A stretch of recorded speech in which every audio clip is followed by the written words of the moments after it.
Sejam todos bem-vindos ao estudo diário das Escrituras. Hoje eu vou mandar um forte abraço aqui para Natália dos Santos Soares, tá bom? Quem tá mandando esse abraço aqui para ela também é a filha dela do coração, a Dinalva Pereira da Silva Souza, né?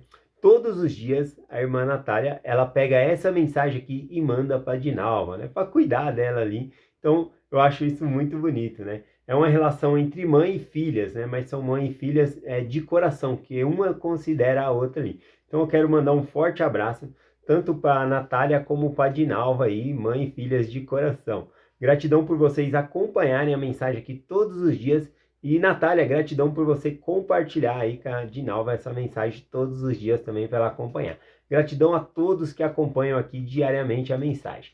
Hoje nós vamos estudar Mosias capítulo 13. No capítulo 12, nós vimos que Abinadi ele foi preso e ele estava profetizando contra a vida do rei Noé e também contra o povo, porque estavam em pecado. Mas o povo, né, ele foi levado perante os sacerdotes ali e os sacerdotes estavam fazendo pergunta a Abinadi, querendo fazer com que ele caísse em contradição para assim ter com que acusá-lo, né, para acusar ele e sentenciar à morte.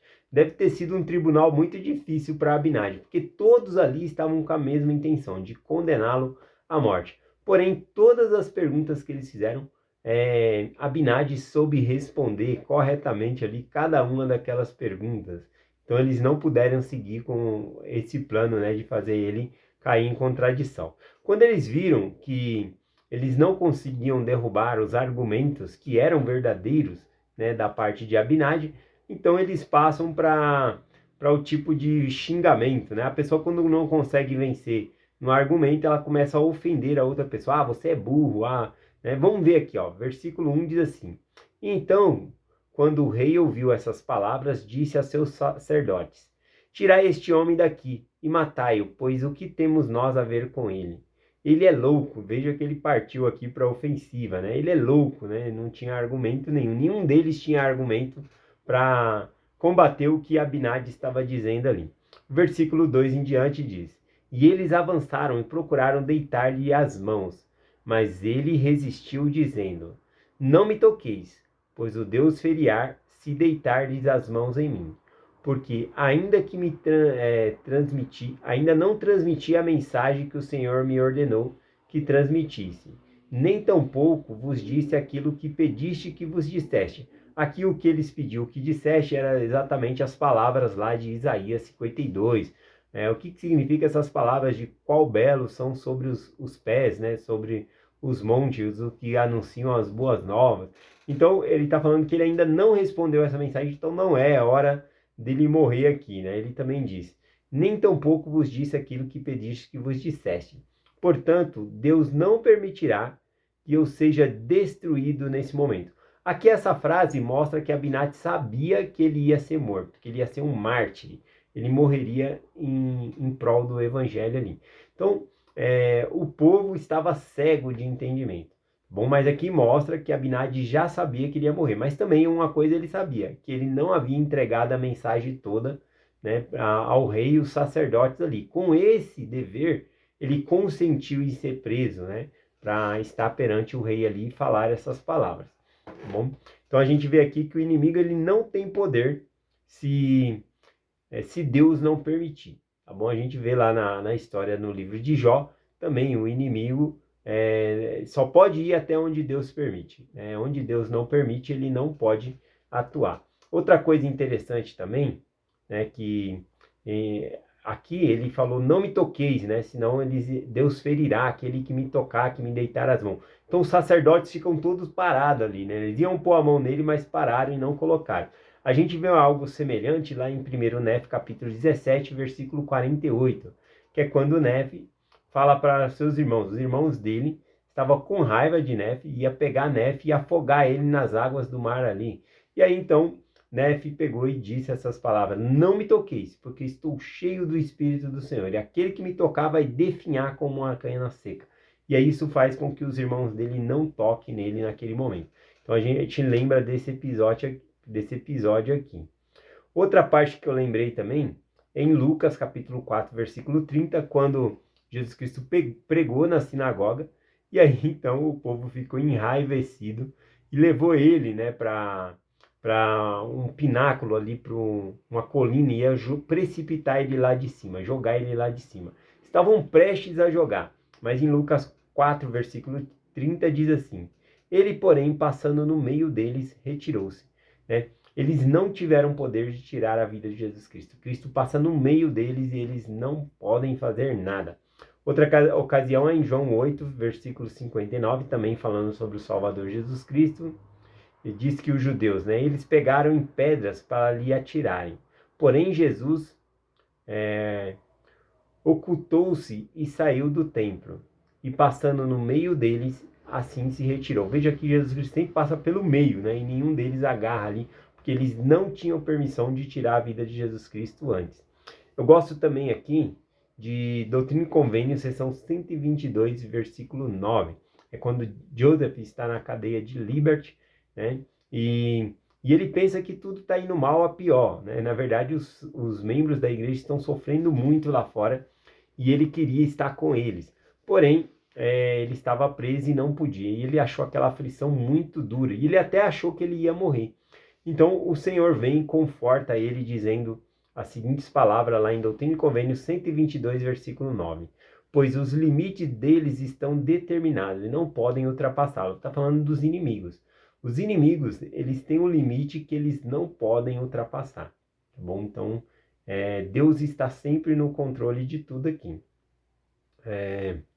E ele diz ainda: teus dias são conhecidos e teus anos não serão diminuídos. Portanto, não temas o que o homem possa fazer, pois Deus estará contigo para todo o sempre. Eu achei muito interessante isso, né? Que o Senhor fala do limite do inimigo também. Não vai permitir que vá além do limite estabelecido ali também. E aqui também, falando então que todos nós temos um tempo de vida, tá bom? Todos nós temos um tempo de vida e o nosso tempo não será abreviado. É esse o sentido aqui. Bom, vamos aqui ler Livros Santos, volume 1, né? Também fala uma coisa bem interessante. Parry Pipet, ele conta essa história, que ele estava na cadeia também, junto com Joseph, e os guardas estavam contando, né, sobre assassinato que eles fizeram aos santos e sobre estrupos, né, que eles haviam violentado as mulheres ali, e eles estavam contando com voz alta, dando risada, vários guardas ao mesmo tempo. Quando Parry Pipet, ele ouviu, né, o clamor ali, daqueles guardas daquela maneira, né, sarcástica, ele sentiu vontade de se levantar e mandar eles ficarem quietos, né, respeitar. Porém, ele não fez, ficou ouvindo aquelas barbaridades que eles estavam falando ali. Porém, Parry Pipet conta que ele ouviu o rugido das correntes, né, tilintar das correntes ali, que era Joseph Smith preso e estava acorrentado também. Então Joseph Smith se levanta e põe-se de pé. E aí, vamos ver o que diz aqui no livro Santos, volume 1. Diz aqui, ele disse: de repente, eu ouvi uma corrente tilintando, e ao seu lado, quando Joseph Smith se levantou. E ele disse: silêncio para os guardas, né? Silêncio, demônios do abismo infernal. Eu acho que também não só para os guardas, mas os espíritos malignos que estavam ali ao redor daqueles guardas, achando bom aquela conversa que eles estavam tendo ali. Então, Joseph Smith repreende esses espíritos malignos, dizendo: demônios do abismo infernal.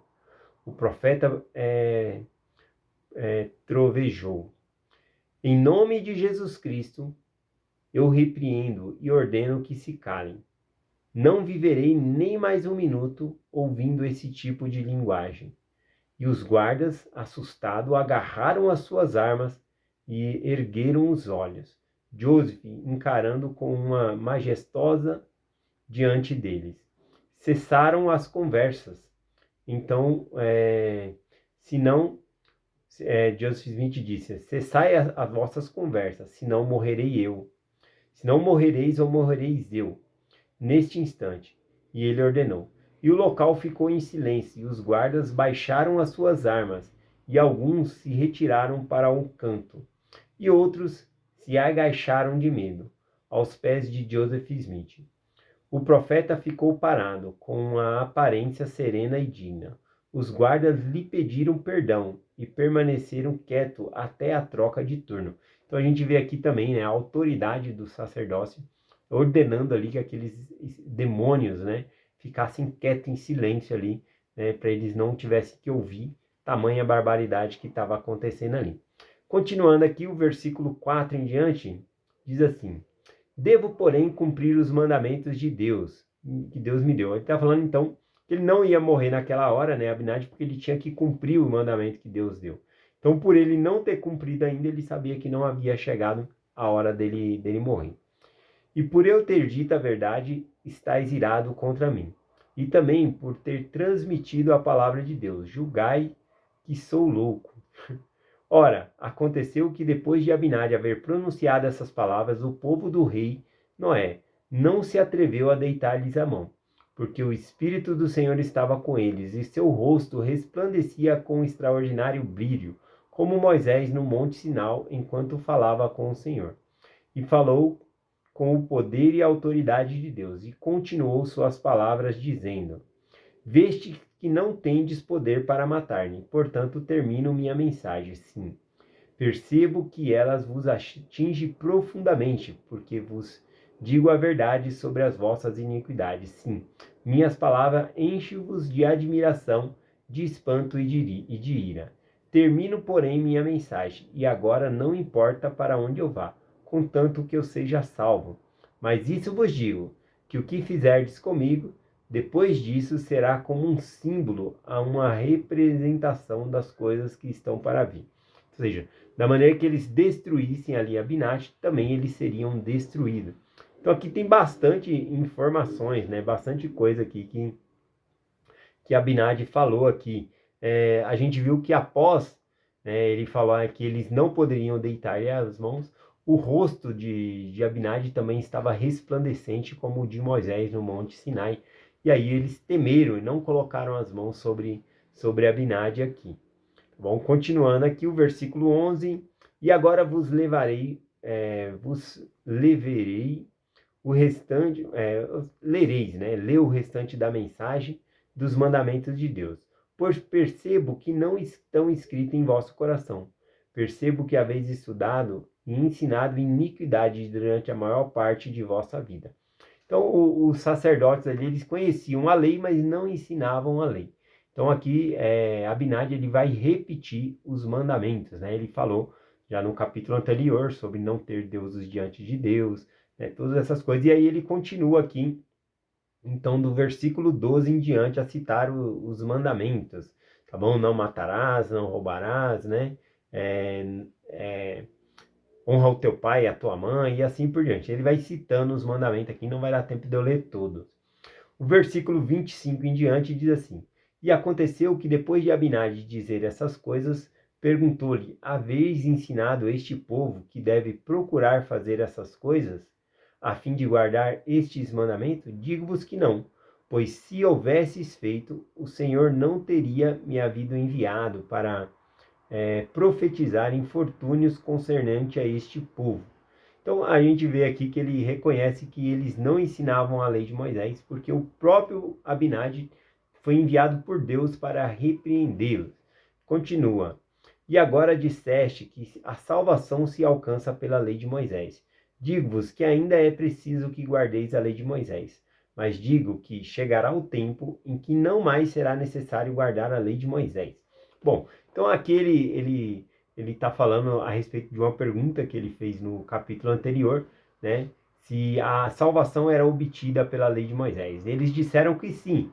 Então, Abinadi fala: sei que se guardares os mandamentos, vocês vão ser salvos. Porém, a expiação de Jesus Cristo é que vai nos salvar. E ele vai começar a explicar sobre isso no capítulo de hoje e no capítulo de amanhã também.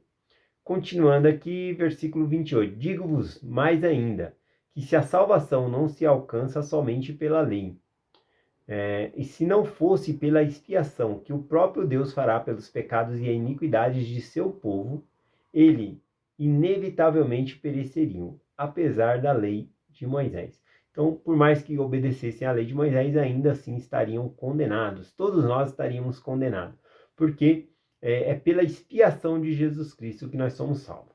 Esse é o sentido aqui. Versículo 29 em diante aqui diz assim: E agora vos digo que foi necessário dar uma lei aos filhos de Israel, sim, uma lei muito severa, porque eram um povo obstinado, rápido para cometer iniquidade e vagaroso para lembrar-se do Senhor seu Deus. Portanto, uma lei lhe foi dada, sim, uma lei de ritos e de ordenanças, uma lei que deveriam observar rigorosamente, dia a dia, para conservarem viva a lembrança de Deus e de seu dever para com ele.